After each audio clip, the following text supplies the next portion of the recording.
मेरा संबंध बाबूजी का कम से कम 50 साल पुराना है।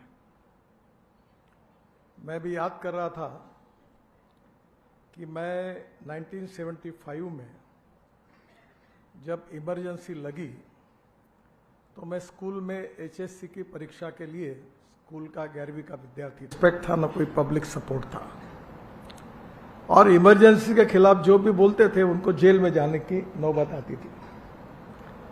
इसी समय इमरजेंसी के खिलाफ संघर्ष शुरू हुआ और उस समय देश में जनता पार्टी बनने के पहले एक लोकतांत्रिक जयप्रकाश जी की प्रेरणा से एक लोकतांत्रिक युवा मोर्चा की स्थापना हुई और उसमें बाबू उसके विदर्भ के संयोजक बने और मैं उनके साथ फिर जनरल सेक्रेटरी बना।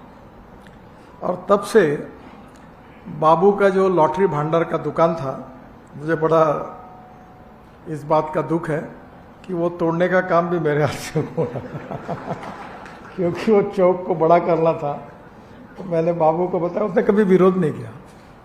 तो पुलिस स्टेशन के बाजू में वो दुकान था और करीब 5-6 साल दुकान के बराबर बाजू में एक चाय का स्टॉल था और दिन भर आते जाते वो दुकान में बैठना और कट चाय आता था, चाय पीते थे, बातचीत होती थी, हम निकल जाते थे। जब कॉलेज में इनकी चलती थी और कोई भी चुनाव है हुक और क्रुक कैसे जीता जाता है ये हम उनसे सीखे।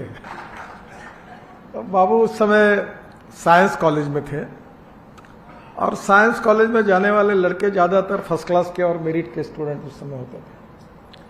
तो साइंस कॉलेज में बाबू की चलती थी और एग्रीकल्चर कॉलेज में गंगा भैया की चलती थी। और उस समय मैं भी स्टूडेंट लीडर के रूप में नागपुर यूनिवर्सिटी में काम कर रहा था।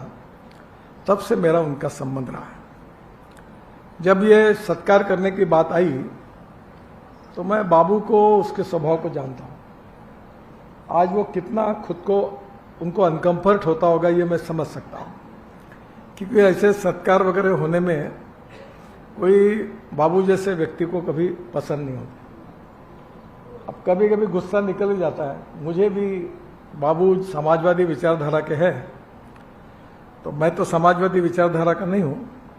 मैंने विचारधारा में से बहुत सी बातें मानता हूँ, सरकार और ये बातें बाबू के व्यक्तित्व को मानने वाली या उनको स्वीकृति वाली नहीं है, पर हमारे प्रेम के कारण शायद उनके लाइफ में ये पहला ही ऐसा कार्यक्रम होगा और वो प्रेम के कारण हुआ है। और ये बात भी उन्होंने कही, जैसे मैंने गंगा को कहा कि बड़ा कार्यक्रम करेंगे, तो बाबू ने बिल्कुल सही कहा कि जो मेरे मित्र हैं, जो मेरे साथ है, वो कार्यक्रम में आए। और इसलिए आज ये हॉल कम पड़ा है, पर across the party, across the caste, religion, creed and sex, बाबू को चाहने वाले अलग अलग प्रकार के लोग हैं। इसका सबसे बड़ा कारण यह है कि राजनीति में ईमानदारी शब्द का बहुत कम संबंध रहा है। हमारे देश में विचार भिन्नता ये प्रॉब्लम नहीं है, विचार शून्यता ये हमारी समस्या है। पानी तेरा रंग कैसा, जिसमें मिला है वैसा है। ऐसे लोग हैं जो पार्टी जीतती उसका झंडा लेकर दौड़ने के लिए तैयार है। बाबू की विशेषता ये रही कि डॉक्टर राम मनोहर लोहिया जी के समाजवादी विचारधारा पर उनकी अटूट श्रद्धा थी, है और आखिरी तक रहेगी। इसके साथ उन्होंने कभी कॉम्प्रोमाइज नहीं किया। ये विचारधारा के साथ उनकी ईमानदारी। और मैं भाग्यवान हूं कि डॉक्टर राम मनोहर लोहिया जी को मानने वाले 2 लोग मेरे बहुत घनिष्ठ मित्र रहे। उसमें से बाबू अग्रवाल एक थे और दूसरे अटल बहादुर सिंह थे। और जब कारपोरेशन में जैसे बाबू का दुकान मेरे कारण टूटा, वैसे राम मनोहर लोहिया का, शायद रघु जी को पता है कि मालूम नहीं इंसिडेंट, ये आपका जो ये गीता मंदिर के बाजू में जो कार्यालय था वो भी तोड़ने का काम मेरे हाथ से ही हुआ। तो अडालकर जी, बाबू और अटल बहादुर सिंह मेरे पास आए और उन्होंने मुझे कहा कि तुमने ये बिल्डिंग तो गिराने का निर्णय का कोई बात नहीं, पर हमारा फिर से ये कार्यालय बना दो। तो मतलब मैं बना देता हूँ, पर कार्यालय बनने के बाद बोले बाकी तो हमारे पास कुछ है नहीं, वो कार्यालय का सब कुछ फर्नीचर से लेकर भी तुम कर दो। तो मैंने बोला मैं कर दूंगा, पर एक संघी ने राम मनोहर लोहिया विचार केंद्र का पूरा फर्नीचर और बिल्डिंग बनाई तो तुमको चलेगी कि नहीं ये देख लो एक बार। मजाक में कहा। वैसे इसलिए मुझे विशेष रूप से इस 50 साल की हमारी दोस्ती के इसमें एक अनुभव आया कि निश्चित रूप से एक ईमानदारी से समाज के लिए, देश के लिए और विशेष रूप से गरीब के लिए, उसके विकास के लिए काम करने की संवेदनशीलता बाबू के मन में थी।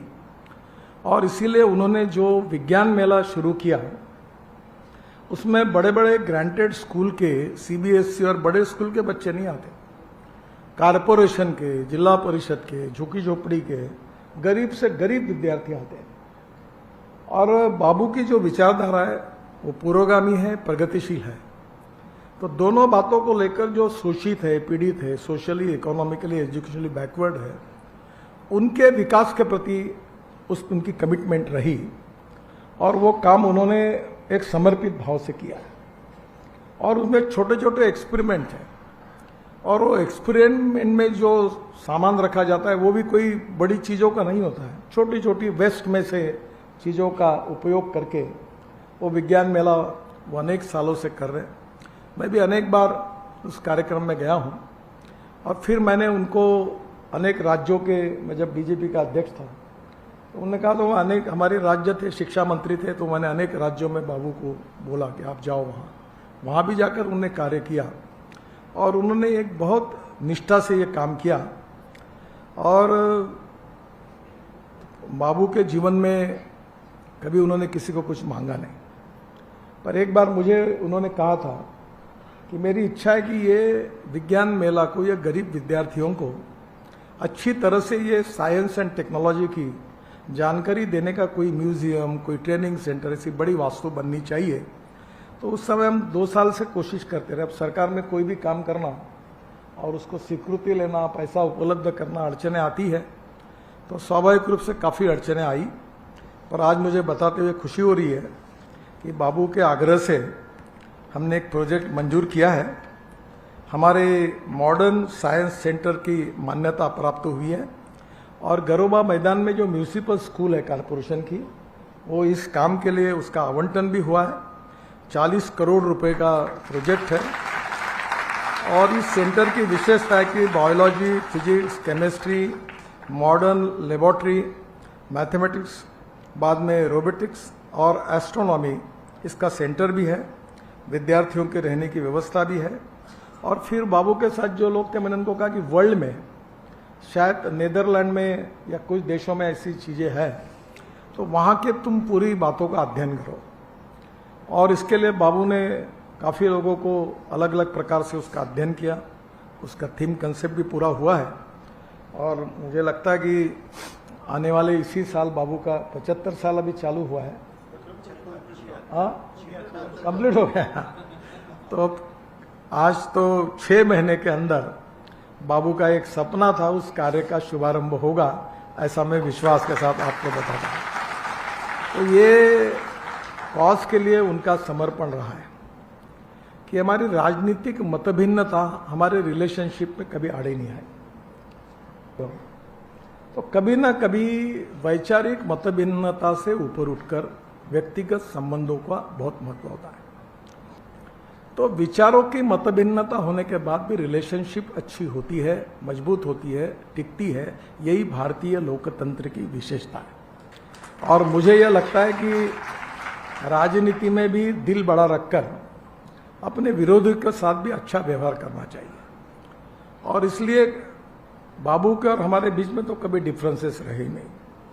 उल्टा जब इमरजेंसी की बात आई, लोकतंत्र को बचाने की बात आई, तब जयप्रकाश जी के नेतृत्व में जब संघर्ष हुआ तो बड़े प्रमाण पर वो बहुत कठिन समय था। और उस समय हम सब लोग मिलकर संविधान को बचाने के लिए, लोकतंत्र को बचाने के लिए जो संघर्ष में हम सब लोग शामिल हुए। और फिर 77 में जब चुनाव हुआ जनता पार्टी का, तो स्वाभाविक रूप से चुनाव में ना पार्टी था, ना झंडा था, ना डंडा था, ना चिन्ह था, कुछ नहीं था। पर लोगों ने ऐसे पार्टी को चुन कर दिया और लोगों का रोष था। बाबू को याद होगा, उस समय छिंदवाड़ा में एक सुभाष आहूजा करके एमपी बने थे। तो सबके घर गए, टिकट लो, टिकट लो, टिकट लो, किसी को तैयारी नहीं हुआ। तो उतने में एक छोटा आदमी था, वो तैयार हो गया, बोले आप बोलो तो मैं लड़ता हूँ। तो मैंने कहा, मैं था उस समय, मैंने बोला दे दो टिकट इनको पार्टी में। अब टिकट दिया तो वो भी एमपी चुन के आए, क्योंकि वो हवा चल गई। तो anything can happen in politics and cricket, ऐसा कहा जाता है। तो मुझे लगता है कि कठिन परिस्थिति में लोकतंत्र को बचाने में उनकी भूमिका उस समय बहुत महत्वपूर्ण रही। और जो कुछ राम मनोहर लोहिया जी से प्रेरित होकर उन्होंने जो गरीब लोगों के लिए काम किया, वो एक अलग बात थी। और जितने राम मनोहर लोहिया जी के साथ काम करते, उनके मन में गरीब के प्रति बहुत संवेदनशीलता थी, नहीं होती। और बाबू की विशेषता रही कि गरीब के प्रति उसके मन में संवेदनशीलता थी। उनके एक और अच्छी बात रही कि उनका परिवार इकट्ठा था। बाबू का जब लाल इमली में लॉटरी भंडार का उधर सब भाई बड़े दुकान देखते थे, तो परिवार उनका इकट्ठा है, ये भी एक विशेषता है। और पूरे परिवार में एक दूसरे को पकड़कर, जो उनके बड़े भाई थे उन्होंने उनके ऊपर पुत्रवत प्रेम किया, और सब परिवार मिलकर खुशी से, आनंद से, सुख दुख के साथ रहे। ये भी एक आदर्श परिवार में, और सबने उस जिम्मेदारी का वहन किया, ये भी बहुत इंपॉर्टेंट है। ये बहुत कठिन है आज के ज़माने में कि शादी हुई तो लड़का इधर भागता है, उसकी पत्नी उधर भागती है, माँ बाप को छोड़ती है। तो कहीं ना कहीं ऐसे स्थिति में परिवार पूरा एक था, और आज वो परिवार के प्रमुख है।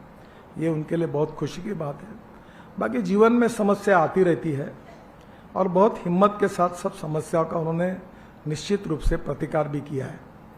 और आज मुझे खुशी है कि उनके जैसे व्यक्ति के जीवन में उनको संभालना बहुत कठिन है। बाबू की शादी जब हुई तब मैं था, भाभी जी यवतमाल की है, और पहले ही समाजवादी और फिर दुनिया भर के प्रिंसिपल, और यह अग्रवाल परिवार यानी जैसे ब्राह्मण परिवार में ऑर्थोडॉक्स है, वैसे अग्रवाल परिवार भी बहुत पद्धति परंपरा होती है।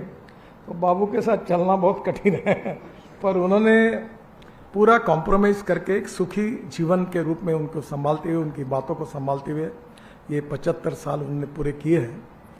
एक बात मुझे बड़ी खुशी हुई कि वो मेरे पास जब आते थे तो एक दिन मैं उनके ऊपर नाराज हुआ। बोला बाबू ये तुम एक बात करो, ये जनता सेवा के बाद फालतू कोई किसी के काम के नहीं है। तो पहला काम करो, तुम्हारा वजन तुम 15 किलो कम करो। और मैं आपको इसलिए कह रहा हूं कि मेरा 46 किलो वजन मैंने कम किया है,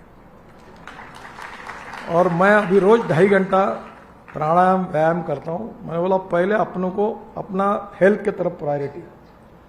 और ऐसा भी मैं कोविड के पहले जितना अनऑर्गेनाइज इनडिसिप्लिन लाइफ हो सकता, उसकी चरम सीमा पर मेरा लाइफ था। अनेक दिनों तक कट चाय और समोसा फुटपाथ पे खाते खाते काम करते रहे। न खाने का टाइम था, न सोने का टाइम था।